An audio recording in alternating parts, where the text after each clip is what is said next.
നാരായണ, അങ്ങാണ് എനിക്കും സർവസ്വവുമായി തീർന്നത്. എപ്പോഴോ കുട്ടിയായിരിക്കുമ്പോൾ അങ്ങയോട് കൂട്ടുകൂടി.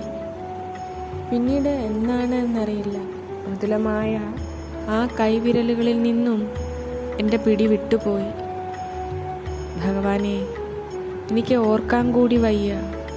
പിന്നീട് ചവിട്ടിയ കനലുകളും കുടിച്ചു തീർത്ത കണ്ണീരുപ്പും എരിഞ്ഞൊടുങ്ങിയ ആത്മാവിൻ്റെ ചിതയും ഉരുകിത്തീർന്ന നിമിഷങ്ങളും ഒക്കെ.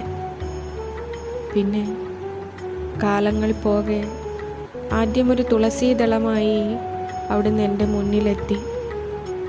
ഒരു ദിവസം അരികിലൊരു കൃഷ്ണപ്പരുന്തായി ഗൗരവമോടെ പറന്നു വന്നിരുന്നു. പിന്നെ ഭാഗവതമായി എൻ്റെ കൈകളിൽ, നാരായണീയമായി എൻ്റെ വാക്കുകളിൽ.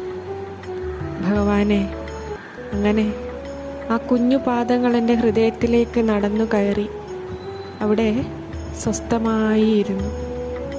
ഇനി ഞാൻ വിടില്ല ഭഗവാനെ, അങ്ങയെ ഒരിക്കലും എന്നിൽ നിന്നും പോവാൻ ഞാൻ അനുവദിക്കുകയില്ല. എൻ്റെ ജീവിതം നാരായണീയമായി, എൻ്റെ നാരായണൻ എൻ്റെ ശ്വാസമായി, എൻ്റെ ഹൃദയതാളമായി.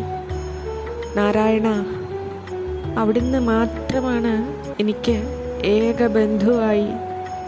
എൻ്റെ ശ്വാസവും ഹൃദയവും ബുദ്ധിയും ജീവനും ജീവിതവും നാരായണ അങ്ങാണ്, അങ്ങ് മാത്രമാണ്. ഹരേ നാരായണ, ഹരേ ഗുരുവായൂരപ്പ.